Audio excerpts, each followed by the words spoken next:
Hi, my name is Alvin Lin, and this is the three most important concepts or ideas that I think are most important in Confucianism.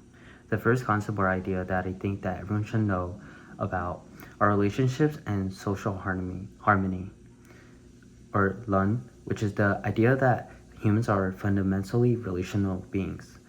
There consist of uh, these following key relationships: ruler subject, parent child, husband wife, younger sibling, and friend. Every relationship carries mutual obligations and responsibilities, and unlike Western individualism, Confucianism sees personal development as inseparable from social roles. This is important in the modern sense, as it helps us understand why many Asian societies prioritize collective harmony over individual rights, how social stability depends on everyone fulfilling their responsibility, and the importance of respect and reciprocity in relationships. Some examples of this would be Chinese family businesses, how they often prioritize trusted relationships over formal contracts, where rather than trying to keep it on paper, they often rely on trust in the other family members to keep to their words. The second important concept would be the concept of moral self cultivation. This is the idea that not everyone is born perfect, but can improve through constant effort. Education isn't just about knowledge, but overall about becoming a better person.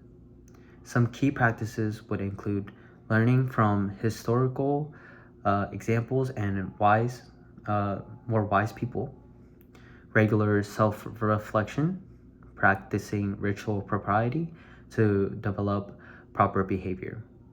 This is important in the relevant sense as it teaches us that lifelong learning isn't just for career advancement or for development, and uh, in the sense that character development should be part of our education.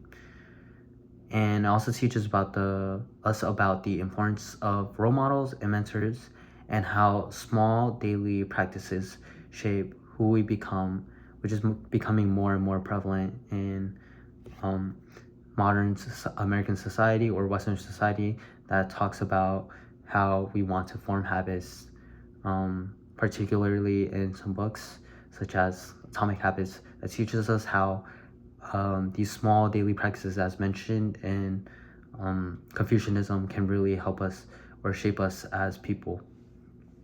Um, so, an example of this concept would include how in Taiwan's, or how you see these concepts being portrayed in Asian societies, would be in how in Taiwan's education system, for example, there's character development classes which are mandatory, and also in Singapore's shared values curriculum, where they teach ethics alongside academic subjects, and also in Japanese elementary schools, where students are often taught to clean after their own classrooms to learn responsibility.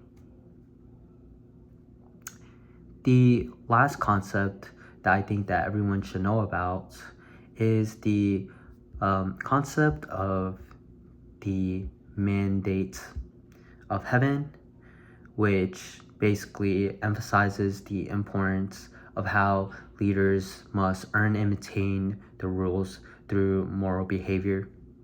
And it teaches us about how um, that with power basically comes responsibility to serve the common good. And I think this is important in the modern world, as this concept emphasizes leadership as more of a service, um, than how in Western society I think is more so portrayed as a privilege, and how it is the responsibility of essentially the leaders or the educated and privileged to contribute to society. And it also teaches us about kind of some ground rules to evaluate good governance, and also teaches us about the importance of ethical leaderships and organizations. And yeah, I think that these principles are really important and relevant to us because it helps us understand how some of these East Asian societies and business practices work, and it also offers us alternative approaches to social organization, personal development, and leadership. And also, which I think is the most important thing, is that it leads us and to be able to build more harmonious relationships. Thank you, and these were my three most important things that I think everyone should know about Confucianism.